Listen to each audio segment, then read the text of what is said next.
Hello, hello, hello. Welcome.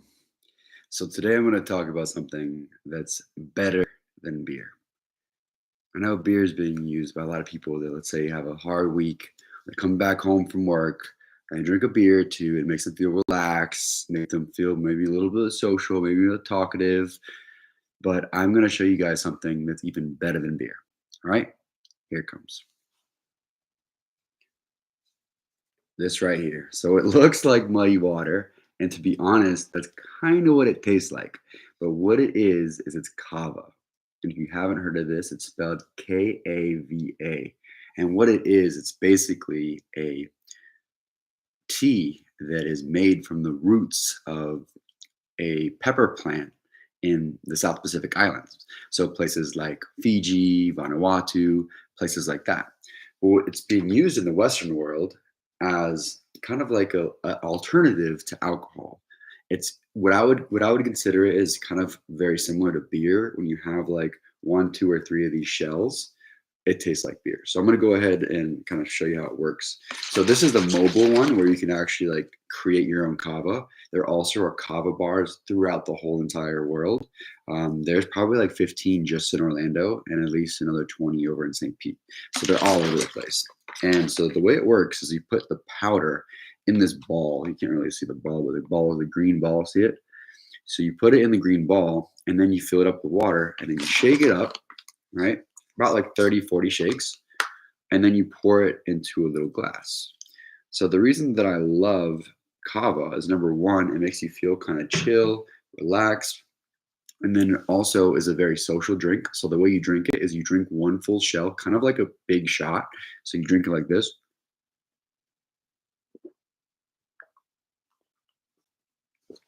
And then after, you can do a couple claps and say bula. And bula just means like good health, good fortune. That's kind of like aloha in the Polynesian language. So yeah, because it can originates over in Fiji, and I actually lived over in Fiji for a couple months, and we did tons of kava ceremonies. So it's something that's really cool. It's unique that people don't really see all the time. So if you're in the transition between like getting off of beer and drinking something else, kava is a great alternative.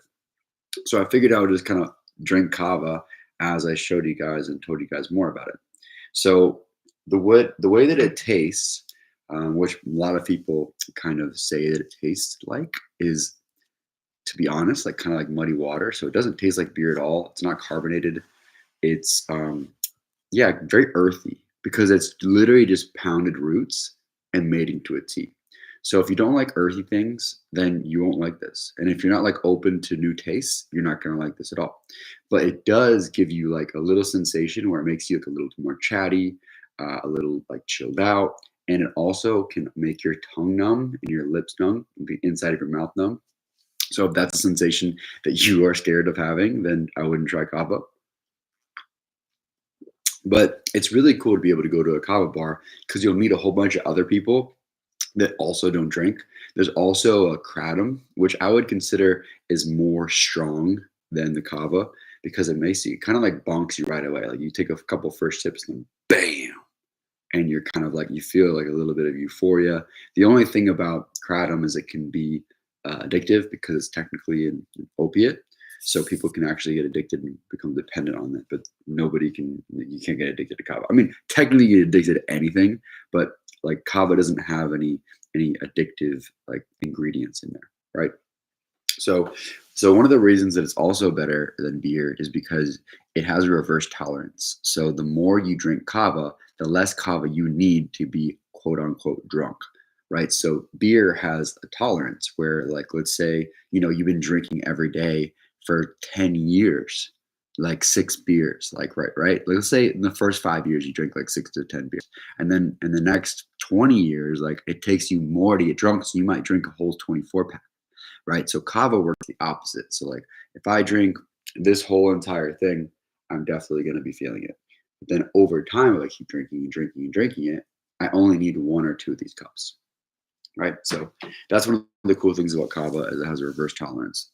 And another alternative to drinking beer, which I have it over here. If you like the flavor, they have tons of zero alcoholic beers, and this one's honestly my favorite. The Athletic, it's really hoppy. It really tastes like exactly like a really thick dark IPA. And it tastes really great. So you can kind of have like the best of both worlds where you like taste the beer and then you have the effect from the kava. So you can kind of do like a little combination. So I just wanted to pop on here and share you that, even though you might be alcohol free and sober, you can still partake in kind of mind altering substances that chills you out. And you could also go to bars. Like I said, there's literally kava bars. They have karaoke night, they have like dancing, they have like video games, they have trivia. They have like the same thing that a normal bar has, except everybody there is like transitioning from getting rid of alcohol or like have been sober for a long time. So it's really cool to be able to experience and make friends and network in kava bars. So if you are interested in checking kava out, I would suggest going to a kava bar first before you like buy something like this on Amazon. Because if you don't like it, it's like not worth having it, right? So you got to go. So if you go over on Google, just type in, kava bars and then where you live, and they'll pop up. And if they don't pop up, then the next thing you could do is try the kava, buy it on Amazon. I buy my kava. It's called Fijian Waka, and it comes in a pound bag. I think it's like 40 bucks, but it takes me probably 3 months to drink it. So, I mean, think about the money you'd save, like how much money you spend on beer or alcohol or did spend, and like 40 bucks every 3 months. That's a ridiculous difference. So just wanted to pop on here and show you the awesomeness about kava and how if you want to unwind after work or a hard day or you want to just take a nice little nap, kava is the way to go. So bula, cheers, and I'll see you next time.